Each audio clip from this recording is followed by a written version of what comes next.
Assalamualaikum warahmatullahi wabarakatuh. Kembali lagi bersama saya Euphoria Giovanni Putri, mahasiswi program Pasca Sarjana Ilmu Ekonomi. Nah, masih bersama Bapak dosen pengajar yaitu Bapak Dr. Alphonse Satrianto SEME.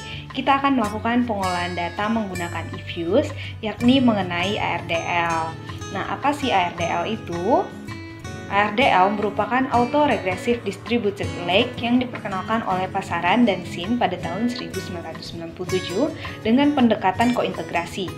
Nah, metode ARDL merupakan metode yang dapat mengestimasi regresi linier dalam menganalisis hubungan jangka panjang yang melibatkan adanya uji kointegrasi di antara variabel time series. Nah, dalam model ARDL itu menggabungkan antara model AR di mana model yang menggunakan satu atau lebih data pada masa lampau dari variabel penjelas, dan DL Distributed Lake adalah model regresi yang melibatkan data pada waktu sekarang dan waktu masa lampau dari variabel penjelas. Nah, untuk melakukan pengujian, teman-teman input terlebih dahulu data-data di Excel. Nah, saya melakukan pengujian dari tahun 1989 hingga tahun 2018 sehingga sampel objek saya sebanyak 30. Nah, di mana terdapat satu variabel Y, variabel X1, X2.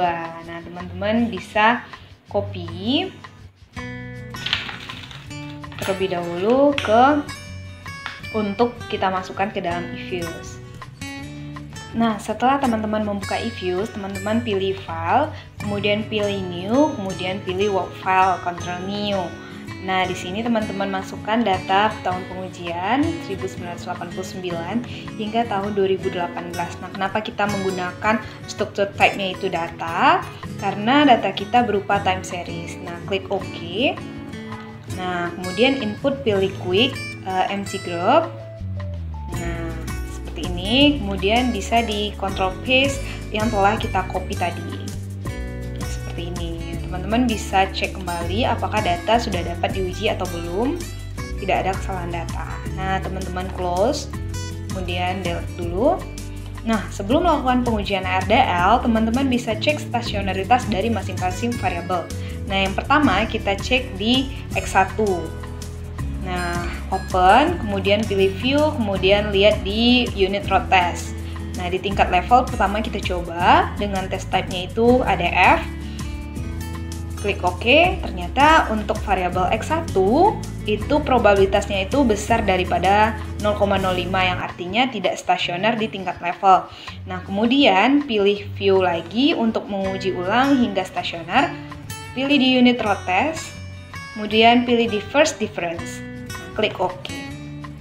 Nah, ternyata data kita itu kecil daripada 0,05, maka data X1 itu stasioner di tingkat first difference. Teman-teman bisa close.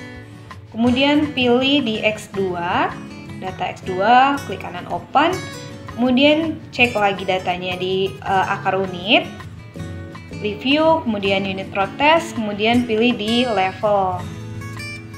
Nah, klik OK, kemudian teman-teman bisa lihat ternyata datanya itu besar daripada 0,05, yakni 0,7591. Teman-teman ulangi lagi untuk mendapat stasionaritasnya di view, kemudian unit row test, kemudian di first difference. Nah, ternyata data itu kecil daripada 0,05 tingkat probabilitasnya, yakni 0,000. Nah, teman-teman bisa close kembali, kemudian cek di variabel Y, kemudian open. Nah, seperti ini, pilih view, kemudian pilih unit row test. Kita cek pertama di tingkat level, kemudian klik OK. Nah, sama, ternyata di variabel Y, tingkat level juga tidak stasioner. Kemudian lakukan lagi pengujian ulang di unit row test, view unit row test. Nah, pilih first difference. Nah, klik OK.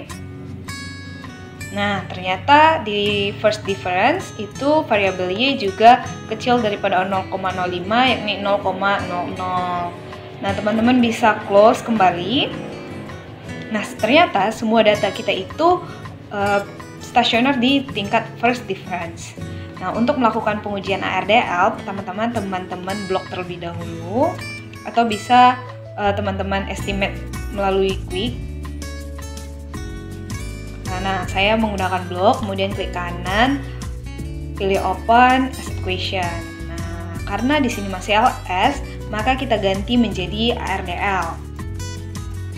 Nah, klik OK. Nah, inilah hasil dari ARDL.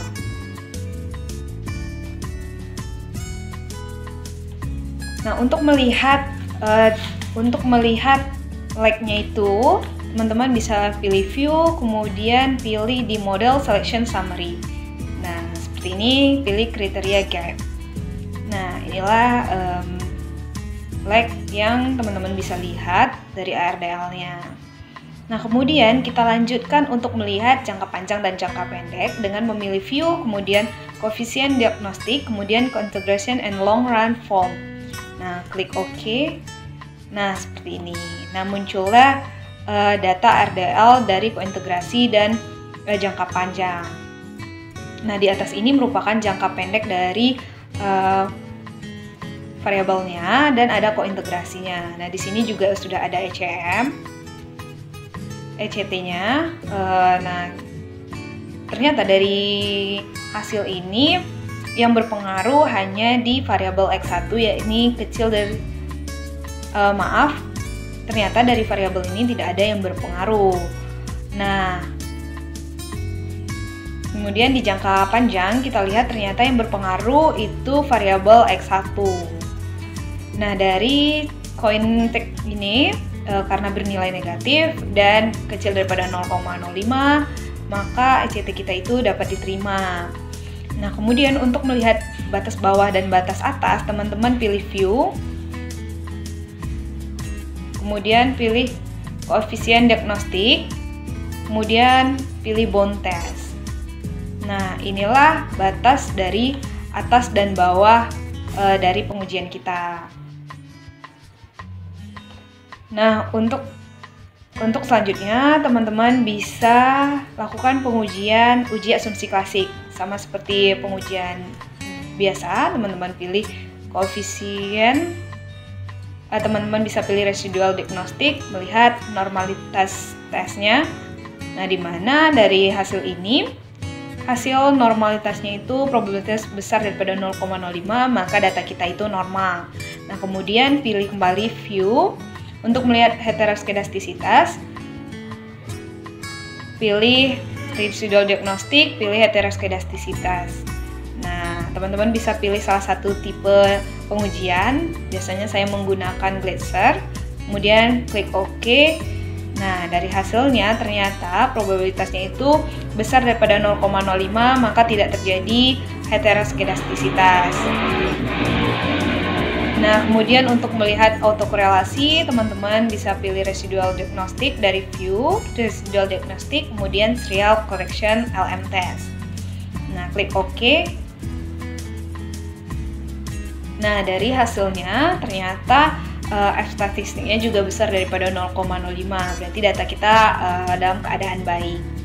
Kemudian untuk melakukan pengujian stabilitas, teman-teman bisa terlebih dahulu mengestimate ke OLS. Nah, klik estimate, kemudian ganti dari RDL ke LS.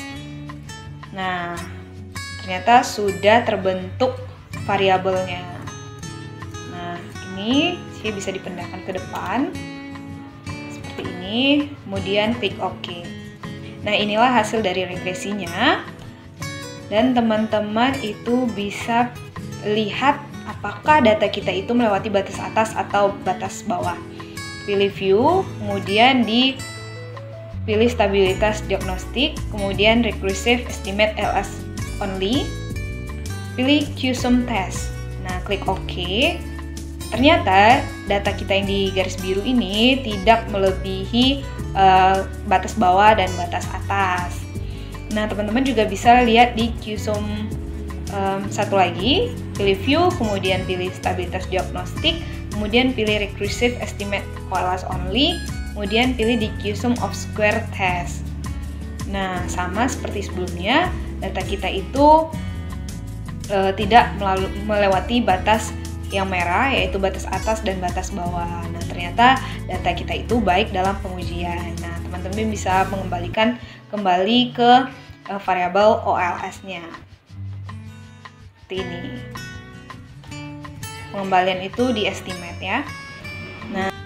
Nah, itulah hasil dari pengujian ARDL kita. Teman-teman bisa kontak saya di giovanni.ifori@gmail.com atau di Instagram ifori.giovanni.foi. Terima kasih.